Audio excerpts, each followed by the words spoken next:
Roma pasal 5, hari Kamis, tanggal 2 April 2026. Hasil pembenaran. Sebab itu, kita yang dibenarkan karena iman, kita hidup dalam damai sejahtera dengan Allah oleh karena Tuhan kita, Yesus Kristus. Oleh Dia, kita juga beroleh jalan masuk oleh iman kepada kasih karunia ini. Di dalam kasih karunia ini, kita berdiri dan kita bermegah dalam pengharapan akan menerima kemuliaan Allah. Dan bukan hanya itu saja, kita malah bermegah juga dalam kesengsaraan kita, karena kita tahu bahwa kesengsaraan itu menimbulkan ketekunan, dan ketekunan menimbulkan tahan uji, dan tahan uji menimbulkan pengharapan. Dan pengharapan tidak mengecewakan, karena kasih Allah telah dicurahkan di dalam hati kita oleh Roh Kudus yang telah dikaruniakan kepada kita. Kita stop di ayat yang kelima ini. Di Roma pasal 5 dimulai dengan kata sebab itu. Apa yang sebab itu kita baca kembali di Roma pasal 4 di ayat-ayat sebelumnya, di mana kita bisa mulai baca dari ayat 20. Dari ayat 18 kita baca ulang ya, Roma 4 ayat 18 untuk lihat kenapa ada kata sebab itu di Roma pasal 5. Kalau kita langsung baca Roma pasal 5, sebab itu kita nggak ngerti kenapa ada sebab itu. Jadi untuk tahu kita baca ulang Roma pasal 4. Kita mulai dulu dari ayatnya yang ke-18 Roma pasal 4. Sebab sekalipun tidak ada dasar untuk berharap, namun Abraham berharap juga dan percaya bahwa ia akan menjadi bapa banyak bangsa. Jadi tidak ada dasar sedikit pun untuk Abraham untuk percaya lagi, tetapi ia tetap percaya. Tidak ada dasarnya untuk berharap, namun Abraham berharap juga dan percaya. Ini kunci di sini kita bisa lihat. Tidak ada dasar untuk berharap, namun Abraham berharap juga, ada kata juga. Dia tetap berharap sekalipun tidak ada dasar untuk berharap dan percaya. Sangat penting berharap dan percaya. Kalau cuma berharap tapi nggak percaya, bimbang, nah itu yang nggak digenapi. Tetapi saat berharap dan percaya bahwa ia akan menjadi bapa banyak bangsa, karena Tuhan sudah janjikan, tidak ada dasar sedikit pun. Dia sudah tua, istrinya sudah tidak mungkin lagi hamil, sudah mati haid semua. Tubuhnya sudah sangat lemah. Rahim Sarah istrinya telah tertutup, tetapi dia berharap juga dan percaya. Kembali dalam hidup kita, adakah situasi yang sudah tidak ada dasar lagi untuk kita percaya? Tuhan datang lagi ngingetin kita bahwa tetaplah percaya, tetaplah berharap seperti iman Abraham. Abraham mengimani bahwa dia akan menjadi bapa banyak bangsa menurut yang telah difirmankan. Jadi jangan berharap, jangan percaya kalau bukan yang telah difirmankan Tuhan. Kita berani percaya, kita berani berharap kalau Tuhan yang firmankan. Nah, makanya untuk berharap, untuk percaya, pegang apa yang Tuhan firmankan. Saat kita baca firman, Tuhan akan memberikan firman-Nya spesial kepada kita. Saat kita takut, Tuhan bilang jangan takut, percaya saja. Kita pegang itu. Tuhan mau supaya saya tidak takut dan percaya. Nah, saat tidak ada dasar untuk kita tidak takut, karena berada di tengah badai, seperti murid-murid Tuhan Yesus, murid-muridnya Tuhan Yesus katakan, kamu yang kurang percaya. Tuhan mau supaya kita percaya penuh. Muridnya sendiri pun kurang percaya. Nah, hari ini kita udah belajar teladan murid-muridnya. Kita lihat teladan perwira Kapernaum yang percaya betul. Kita melihat perempuan pendarahan 12 tahun percaya total. Nah, di sini Tuhan mau ngajarin kita berharap dan percaya. apapun yang sementara kita hadapi, yang tidak ada dasar lagi untuk berharap, mari kita belajar dari iman Abraham.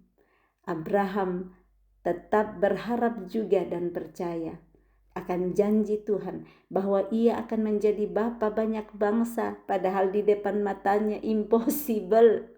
Dia sudah tua, semakin lemah, tubuhnya lemah, istrinya sudah tertutup rahimnya. Tetapi kepada janji Allah dia percaya karena Tuhan sudah firmankan itu. Percaya apa yang Tuhan firmankan dalam hidup kita hari ini dan di depan mata impossible. Mari pegang firman Tuhan, Lukas 1 ayat 37. Sebab bagi Allah tidak ada yang mustahil. Dan Markus 9 ayat 23b. Tidak ada yang mustahil bagi orang yang percaya. Dan ini yang diimani oleh Abraham. Dia imani dua firman ini. Dan kita lihat selanjutnya, demikianlah banyaknya nanti keturunanmu. Itulah yang difirmankan Tuhan. Engkau akan jadi bapa banyak bangsa, akan banyak nanti keturunanmu. Imannya tidak menjadi lemah. Iman Abraham tidak menjadi lemah. Walaupun di depan matanya fakta jauh berbeda daripada apa yang difirmankan Tuhan. Imannya tidak menjadi lemah walaupun ia mengetahui bahwa tubuhnya sudah sangat lemah. Karena usianya telah kira-kira 100 tahun dan bahwa rahim Sarah telah tertutup. Tetapi terhadap janji Allah ia tidak bimbang karena ketidakpercayaan. Jangan kita malah menjadi bimbang karena di depan mata sangat berbeda dari apa yang Tuhan janjikan. Fakta yang ada berbeda. Dan ini bisa membuat iman kita menjadi bimbang. Kita bisa jadi bimbang, tidak percaya. Nah, Tuhan mau supaya hari ini, sudah kita baca kemarin, kita mendapat impartasi, kita tertular dengan iman Abraham, bahwa terhadap janji Allah ia tidak bimbang karena ketidakpercayaan, malah ia diperkuat dalam imannya dan ia memuliakan Allah. Iman perlu diperkuat sekalipun fakta berbeda. Tetap muliakan Allah, bernyanyi, bersyukurlah kepada Tuhan sebab ia baik, bahwasanya untuk selama-lamanya kasih setianya. Bersyukurlah kepada Tuhan sebab ia baik. Bersyukurlah kepada Tuhan sebab ia baik. Bersyukurlah kepada Tuhan sebab ia baik. Bahwasannya untuk selama-lamanya kasih setianya. Bisa menyanyikan terus itu. Memuliakan Allah. Daud memuliakan Allah. Sekalipun di depan matanya dia dikejar-kejar Saul untuk dibunuh. Dia tetap berkata, bersyukurlah kepada Elohim sebab dia baik, bahwasanya untuk selama-lamanya kasih setianya. Apakah kita bisa melakukan itu sementara dikejar-kejar untuk dibunuh, sementara di depan kita badai banyak sekali yang mau menghancurkan kita? Tetap bersyukur kepada Allah, dia baik, kasih setianya tetap selama-lamanya. Ia yang memanggil kamu adalah setia. Ayat 21, dengan penuh keyakinan bahwa Allah berkuasa untuk melaksanakan apa yang telah ia janjikan. Abraham penuh keyakinan, Abraham kokoh keyakinannya bahwa Allah berkuasa untuk melaksanakan apa yang telah dijanjikan, apa yang telah dia firmankan. Hari ini mari kita percaya bahwa apa yang telah Tuhan janjikan dia berkuasa lakukan. Bagian kita lakukan, kita kerjakan. Jangan cuma berkata Tuhan berkuasa lakukan apa yang dia janjikan, tapi kita tinggal duduk aja berdoa siang dan malam 24 jam dalam kamar, gak bikin apa-apa. Kita tetap perlu melakukan bagian kita sampai dia yang berkuasa melaksanakan apa yang telah dijanjikan itu menggenapi janjinya.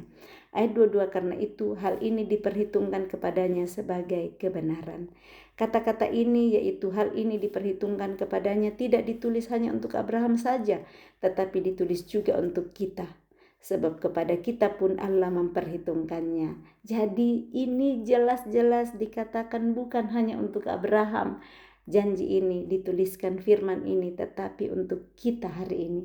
Jadi jangan lepaskan kepercayaan kita, jangan lepaskan keyakinan kita, karena yang dijanjikan Tuhan kok udah bertahun-tahun gak ada juga. Di depan mata malah tambah kacau.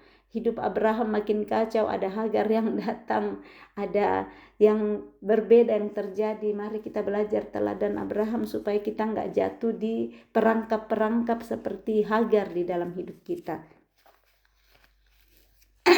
Mari kita percaya kepada Dia yang akan memperhitungkan juga apa yang kita imani sebagai kebenaran, karena kita percaya kepada Dia yang telah membangkitkan Yesus Tuhan kita dari antara orang mati, yaitu Yesus yang telah diserahkan karena pelanggaran kita dan dibangkitkan karena pembenaran kita. Jadi ini yang masuk ke Roma pasal 5 ayat 1. Sebab itu kita yang dibenarkan karena iman. Bisa nangkap kan? Kita hari ini yang dibenarkan karena iman. Saat Paulus tulis surat itu ke jemaat di Roma, ini kan Pak Yesus sudah lewat sekali yang waktu itu Abraham, ya, kisah Abraham dia sudah lewat, tetapi dia katakan hari ini kita yang dibenarkan karena iman.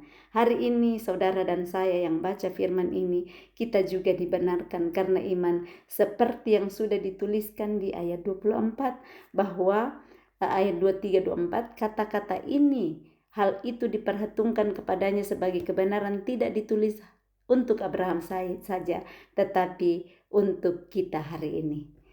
Kita yang dibenarkan karena iman, kita hidup dalam damai sejahtera dengan Allah oleh karena Tuhan kita Yesus Kristus.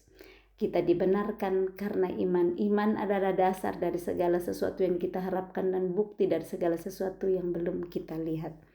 Oleh Dia kita juga beroleh jalan masuk oleh iman kepada kasih karunia ini. Jadi oleh Yesus kita beroleh juga jalan masuk oleh iman, mempercayai Dia yang telah dibangkitkan dari antara orang mati oleh Bapaknya. Di dalam kasih karunia ini kita berdiri dan kita bermegah dalam pengharapan akan menerima kemuliaan Allah. Bermegah karena Tuhan, bukan karena kekuatan kita sendiri. Dan bukan hanya itu saja, kita malah bermegah juga dalam kesengsaraan kita. Kita bermegah sekalipun sengsara menderita. Abraham sengsara menderita dalam penantian sampai Ishak lahir. Tetapi dia mau bermegah. Kita juga diajak bermegah hari ini dalam kesengsaraan kita. Karena kita tahu bahwa kesengsaraan itu menimbulkan ketekunan. Kita tekun di dalam kesengsaraan, menunggu hari ke hari, minggu ke minggu, bulan ke bulan, tahun ke tahun. Bertekun menunggu janji Tuhan. Bertekun seperti Abraham dari hari ke hari, tahun ke tahun loh Abraham. Tapi dalam kesengsaraan itu ada ketekunan yang timbul. Kalau nggak ada ketekunan, kita nggak ada kesengsaraan, kita nggak belajar ketekunan. Dari ketekunanlah, dari kesengsaraanlah Tuhan membentuk kita. Membentuk kita dari yang tidak tekun menjadi tekun, dari nggak sabar menjadi sabar, dari yang mau cepat-cepat yang instan. Tuhan ajarin kita bagaimana namanya menunggu, bagaimana namanya berharap, sekalipun tidak ada dasar untuk berharap. Dan ketekunan menimbulkan tahan uji. Dari ketekunan kita tahan ujian-ujian yang dilewati. Ujian-ujian orang datang bilang gak mungkin, impossible. Abraham dibilangin gak mungkin. Tetapi dia tahan uji dari waktu ke waktu. Dan tahan uji ini menimbulkan pengharapan. Jadi bagaimana untuk berharap juga melalui kesengsaraan. Abraham lewatin. Gampang kata, sekalipun tidak ada dasar untuk berharap, dia berharap juga. Tapi pengharapan ini bisa timbul melalui kesengsaraan. Kesengsaraan menimbulkan ketekunan. Ketekunan menimbulkan tahan uji. Dan tahan uji menimbulkan pengharapan. Jadi ada proses-prosesnya saat kita lewati. Pengharapan ada. Dan pengharapan tidak mengecewakan. Teruslah berharap kepada Tuhan. Selagi kita masih diberi nafas kehidupan, pengharapan di dalam Tuhan tidak mengecewakan. Karena kasih Allah telah dicurahkan di dalam hati kita oleh Roh Kudus yang telah dikaruniakan kepada kita. Kita lebih dibukakan dengan pengertian ini dari kata sebab itu tadi. Kita lanjut ayat 6. Karena waktu kita masih lemah, Kristus telah mati untuk kita orang-orang durhaka pada waktu yang ditentukan oleh Allah.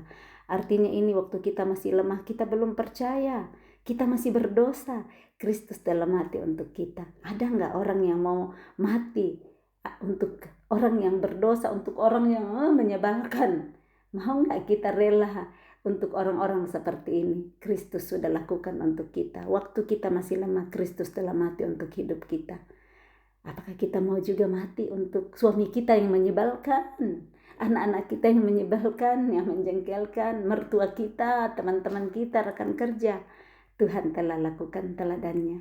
Dia mati saat kita masih lemah, masih berdosa. Ayat 7, sebab tidak mudah seorang mau mati untuk orang yang benar, tetapi mungkin untuk orang yang baik ada orang yang berani mati. Gampang mati untuk orang yang baik sama kita ya.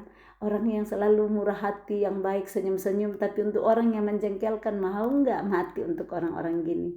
Mau nggak mengalah untuk orang ini? Yesus sudah lakukan. Kita ikuti teladannya. Ayat 8, akan tetapi Allah menunjukkan kasih-Nya kepada kita oleh karena Kristus telah mati untuk kita ketika kita masih berdosa. Di sini Allah, Elohim, Bapa menunjukkan kasih-Nya kepada kita karena Kristus telah mati untuk kita ketika kita masih berdosa. Bukan saat kita udah baik-baik jadi anak manis. Anak-anak kita ya kalau manis, semua kita minta bikin sesuatu, bikin semua, gampang bikin kan untuk mereka. Ma, boleh nggak kita jalan-jalan ke puncak misalnya gitu? Gampang lakukan. Tapi untuk anak-anak kita yang nggak dengar-dengaran, yang bandel, yang melawan-lawan kita, gampang nggak kalau minta ma aja ke puncak? Kita akan bilang, kamu tuh nggak dengar-dengaran. Bagaimana saya mau baik sama kamu? Atau pasangan yang minta dibikinin kopi padahal mau diminta diajak jalan-jalan aja nggak mau. Bikin aja tuh sendiri kopimu, atau bikin aja sendiri makananmu, cuci aja sendiri bajumu, setrikain aja bajumu sendiri. Kita bisa bikin begitu. Contoh yang kecil, Yesus telah mati untuk kita melalui kasih Bapanya yang memberikan anaknya yang tunggal saat kita masih berdosa. Kalau kita udah baik-baik mungkin masuk akal, tapi ini kita berdosa, kita jahat, kita lawan Tuhan. Dia telah mati untuk kita. Mari kita renungkan ini mendekati Jumat Agung untuk melihat bagaimana Yesus telah mati untuk kita saat kita masih berdosa, supaya kita menghargai kasih Yesus dalam hidup kita, supaya kita merenungkan arti kematian Yesus. Mungkin selama ini kita belum merenungkan dengan dalam kematian Yesus untuk kita, sehingga kita nggak rela mati untuk orang-orang yang Tuhan bawa dalam hidup kita, yang menjengkelkan kita, yang menyakiti kita, sehingga kita nggak mau mati untuk mereka. Sebelum masuk Jumat Agung besok, mari kita renungkan kasih Allah. Dia telah tunjukkan kepada kita ketika kita masih berdosa, Kristus telah mati untuk kita. Lebih-lebih karena kita sekarang telah dibenarkan oleh darahnya. Darahnya membenarkan kita. Kita pasti akan diselamatkan dari murka Allah. Yang membenarkan kita adalah darahnya yang tercurah. Sudahkah kita mencurahkan darah kita untuk orang-orang yang menyakitkan, yang berdosa di sekitar kita, dalam tanda kutip berdosa kepada Tuhan tetapi menyakiti kita? Mungkin belum setetes darah pun yang keluar dari kita, tapi Tuhan Yesus, Tuhan Yesus sudah mencurahkan darahnya untuk dosa-dosa kita, dan oleh darahnya itu kita telah dibenarkan. Darahnya yang tercurah telah membenarkan kita. Dia memberikan keteladan itu buat kita. Jadi kalau kita terlalu bangga selama ini sudah berkata, iya aku baik-baik aja, aku udah maafkan dia, aku bikin ini, bikin itu, hitungan sekali sama orang yang kita udah berbuat baik. Hari ini mari kita malu, mari kita menangisi diri kita. Betapa sombongnya saya, merasa sudah melakukan banyak hal karena tidak melihat Yesus. Lihatlah Yesus, darahnya tercurah, tubuhnya hancur untuk kita ini yang sudah sangat menjengkelkan, sudah sangat berdosa kepada Dia. Maaf, Kita lanjut ayat 10. Sebab jikalau kita ketika masih seteru diperdamaikan dengan Allah oleh kematian anaknya, lebih-lebih kita yang sekarang telah diperdamaikan pasti akan diselamatkan oleh hidupnya. Dengan kematian Yesus kita diperdamaikan dengan Allah. Kita pasti diselamatkan oleh hidup Yesus. Bagaimana caranya? Menerima Dia sebagai Tuhan dan Juru Selamat kita. Menerima Dia dan mempercayai bahwa Dia telah mati dan dibangkitkan untuk menyelamatkan kita. Dengan cara bagaimana? Mengakui dengan mulut, percaya dalam hati, dan melakukan segala perintahnya di masa-masa hidup kita di bumi. Mengubahkan cara hidup kita yang lama. Mau untuk dihancurkan dulu dan diperbaiki lagi seperti bejana di tangan penjunan. Ayat 11, dan bukan hanya itu saja, kita malah bermegah dalam Allah oleh Yesus Kristus Tuhan kita, sebab oleh Dia kita telah menerima pendamaian itu. Kita mari bermegah di sana, kita bermegah. Jangan bermegah karena semua yang kita lakukan. Iya, saya kuat, saya bisa ngampunin, saya bisa maafkan, saya bisa ini. Dia nggak layak loh, kamu nggak layak, aku ini. Semua sombong kita keluar. Kita mari bermegah dalam Allah oleh Yesus Kristus Tuhan kita, sebab oleh Dia kita telah menerima pendamaian itu. Perikop berikut Adam dan Kristus.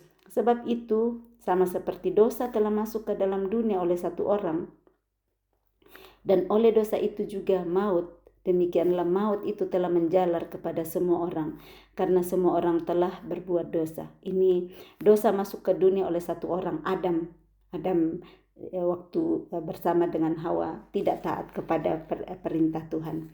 Sebab sebelum hukum Taurat telah ada dosa di dunia, tetapi dosa itu tidak diperhitungkan kalau tidak ada hukum Taurat. Sungguh pun demikian, maut telah berkuasa dari zaman Adam sampai kepada zaman Musa juga atas mereka yang tidak berbuat dosa dengan cara yang sama seperti yang telah dibuat oleh Adam, yang adalah gambaran Dia yang akan datang. Tetapi karunia Allah tidaklah sama dengan pelanggaran Adam, sebab jika karena pelanggaran satu orang semua orang telah jatuh di dalam kuasa maut, jauh lebih besar lagi kasih karunia Allah dan karunia-Nya yang dilimpahkannya atas semua orang karena satu orang, yaitu Yesus Kristus. Jadi karena satu orang seluruh dunia sudah jatuh ke dalam maut. Jatuh ke dalam maut, ini gambaran Adam ya. Mereka yang berbuat dosa sama seperti yang telah dibuat Adam. Itu adalah gambaran Dia yang akan datang. Sungguh pun maut telah berkuasa dari zaman Adam karena pelanggaran satu orang. Satu orang membuat pelanggaran, semua orang telah jatuh di dalam kuasa maut. Hari ini jangan sampai karena pelanggaran kita, anak cucu kita ke bawah turun mendapatkan ganjaran dari perbuatan kita. Mari kita terbuka untuk bertobat kepada Tuhan supaya anak cucu kita diberkati. Ada firman Tuhan yang mengatakan, hari ini aku perhadapkan kepadamu hidup atau mati, kutuk atau berkat. Pilihlah hidup, maka engkau dan keturunanmu akan hidup. Pilihlah berkat, maka engkau dan keturunanmu akan mendapat berkat. Sebaliknya, kalau kita pilih mati, kita pilih kutuk, ternyata bisa juga menyentuh anak cucu kita. Akibat dari apa yang dilakukan hari ini, supaya terus mereka akan lihat. Nah, contoh orang tua melakukan, nah anak-anak cucu bilang, oh ya kan nenek aku juga bikin begitu, diikutin lagi. Oh dulu kan nenekku begini, nenek kakekku begini dilakukan. Jadi mari kita lihat kasih karunia Allah yang dilimpahkan atas semua orang karena satu orang itu, yaitu Yesus Kristus. Dan kasih karunia tidak bertimbangan dengan dosa satu orang.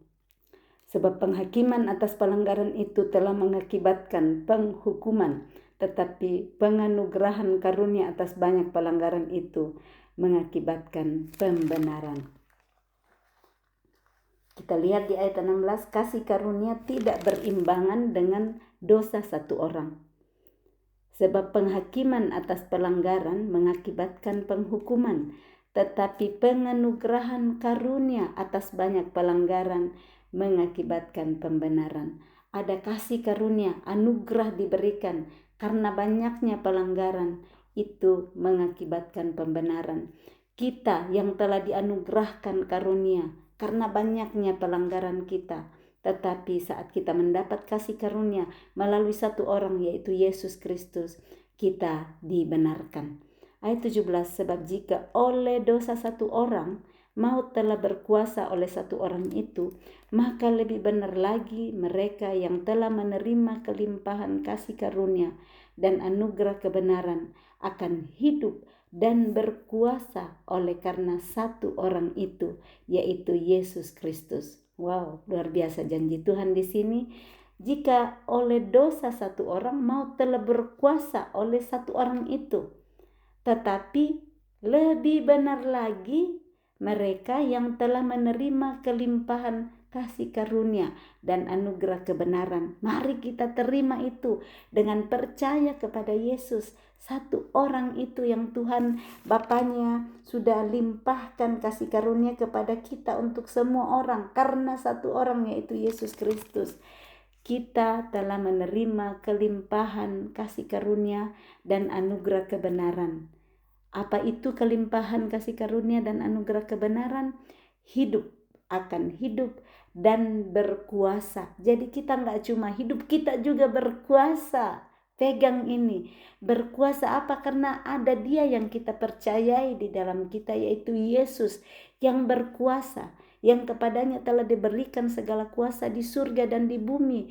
Dan Yesus itu saat kita terima Dia, menjadi raja atas kehidupan kita, memerintah atas hidup kita, seperti Matius 6 ayat 33 versi bahasa Indonesia masa kini berkata, jadi usahakanlah dahulu supaya Tuhan Allah Elohim memerintah atas hidupmu dan lakukanlah kehendaknya.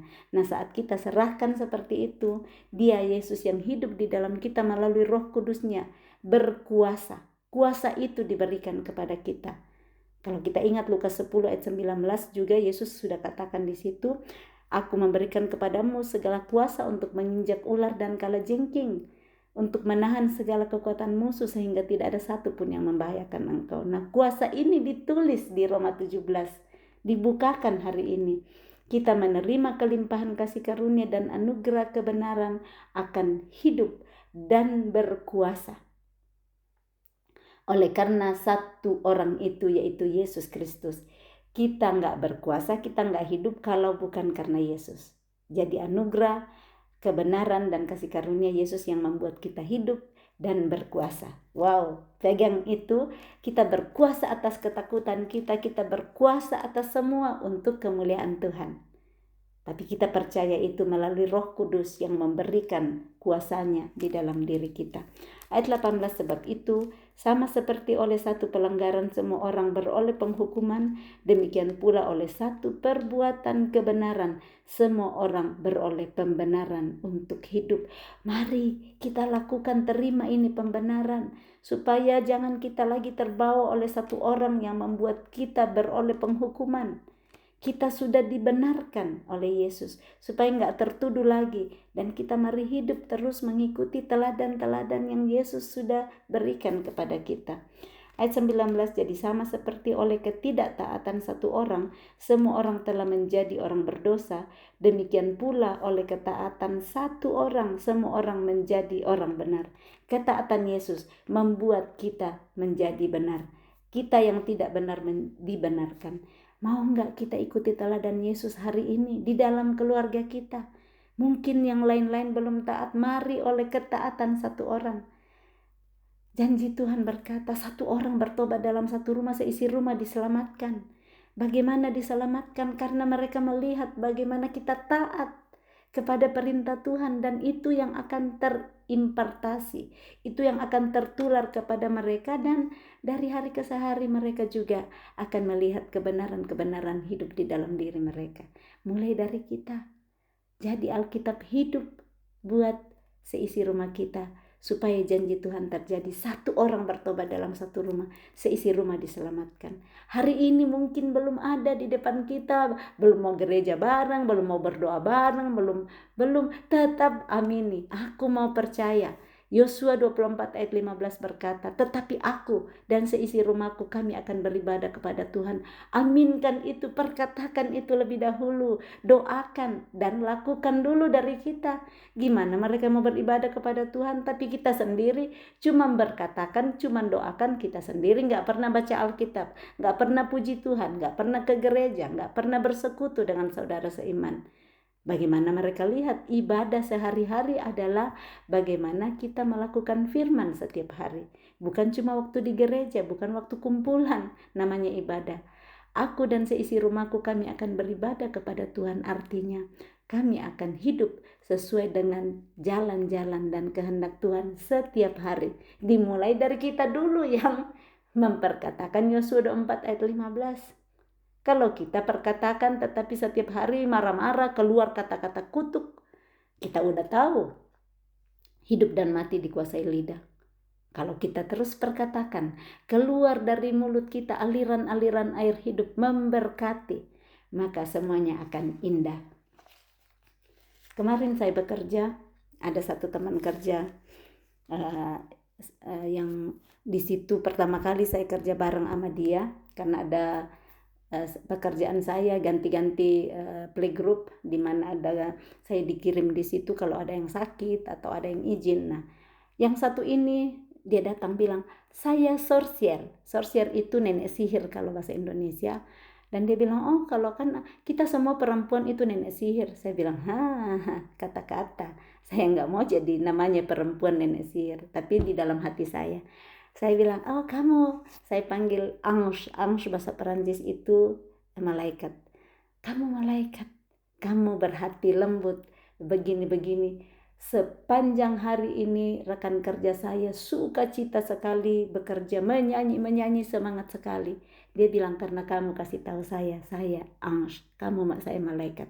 Cuma satu kata diberikan bisa mengubah orang sepanjang hari. Dia senang sekali bekerja sama saya. Setiap kali dia bilang, iya kamu panggil saya Angs, karena dia masih ulang-ulang ya. Wih, kan ada nenek sihir putih, ada nenek sihir hitam. Yang putih itu yang bagus. Saya bilang, kalau kamu bilang nenek sihir, di pikiran saya itu cuma nenek-nenek yang hidungnya panjang bengkok, terus pakai topi yang kerucut, terus ada sapunya dan jelek gitu. Untuk saya dia bilang, ada yang bagus yang putih. Saya bilang, untuk saya jadi kamu adalah malaikat. Saya ulang-ulang terus dan sepanjang hari dia sukacita. Ini kuasa perkataan. Mari kita kasih satu perkataan yang baik untuk orang, supaya orang bersukacita sepanjang hari. Saya punya 2 contoh kemarin itu. Yang satu teman kerja ke saya, sehari sebelumnya dia bekerja dengan tenaga pengganti yang cuman satu kata juga yang dilakukan ini orang. Terimpak sampai kemarin. Dia pikir terus, bicara terus. Saya bilang, kenapa sih itu yang membuat kamu, pikiran kamu, karena kata-katanya kemarin kamu jadi gak kerja dengan nyaman, ngingat terus, sakit hati. Mungkin dia ngorok-ngorok di rumahnya tidur, kamu yang pikir-pikir kata-katanya. Jadi untuk melihat bahwa akibat dari satu orang ketaatan, taat mau melakukan perkataan yang baik atau tidak, itu ada impaknya. So mari kita percaya itu perkataan sangat berkuasa. Usahakanlah supaya kita bisa mengeluarkan, memberikan kata-kata yang baik kepada orang. Kemarin itu saya puji-puji, ada satu yang tenaga stagiaire, yang anak muda, saya puji-puji, kamu cantik sekali, karena saya lihat kurang percaya diri gitu. Oh betul, saya bilang iya, dan kamu kerja bagus sekali. Dia sepertinya jadi naik percaya, mulai melihat semangat. Jadi apa yang kita bisa bangkitkan, perkataan-perkataan yang baik kepada orang lain di sekitar kita supaya bisa membangun mereka. Saya bacakan dari firman Tuhan, ini firman Tuhan semua. Kalau kita mau taati, ayat Efesus pasal 4 ayat yang ke-29. Janganlah ada perkataan kotor keluar dari mulutmu, tetapi pakailah perkataan yang baik untuk membangun di mana perlu, supaya mereka yang mendengarnya beroleh kasih karunia. Jangan yang kotor, jangan yang menjatuhkan, tetapi pakailah perkataan yang baik untuk membangun. Itu satu contoh yang saya bagikan ya. Kita lanjut, itu hidup dan mati dikuasai oleh lidah, siapa suka menggemakannya akan memakan buahnya. Kita lanjut di ayat yang ke-20, tetapi hukum Taurat ditambahkan supaya pelanggaran menjadi semakin banyak, dan di mana dosa bertambah banyak, di sana kasih karunia menjadi berlimpah-limpah. Dosa semakin banyak, ada kasih karunia Tuhan di sana. Ayat 21, supaya sama seperti dosa berkuasa dalam alam maut, demikian kasih karunia akan berkuasa oleh kebenaran untuk hidup yang kekal oleh Yesus Kristus Tuhan kita. Amin.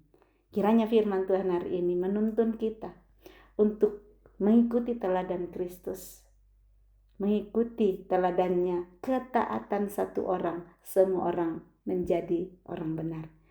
Mari kita taat mulai dari hal kecil, mulut kita taat, percaya bahwa apa yang keluar dari mulut kita itu ada kuasanya, supaya kita berhati-hati dengan mulut kita, supaya apa yang kita perkatakan dari mulut kita adalah sesuatu yang membangun, bukan menghancurkan, sesuatu yang menghidupkan, bukan mematikan.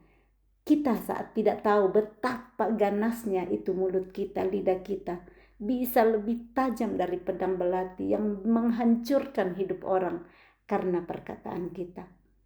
Ada orang yang berpuluh tahun tinggal di dalam kematian karena kata-kata orang, mungkin di waktu kecil dia dulu, kamu gemuk sekali, kamu pendek, kamu ini, bisa mematikan orang.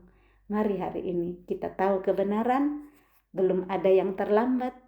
Mari kita ganti kata-kata kita menjadi kata-kata yang menyembuhkan, kata-kata yang menghidupkan, taat kepada perintah Tuhan, untuk memakai kata-kata kita untuk membangun, menghidupkan, menyemangati orang-orang yang ada di sekitar kita, dan menyemangati, membangun, memberi hidup diri kita sendiri juga. Salam kasih, Tuhan Yesus memberkati. Shalom.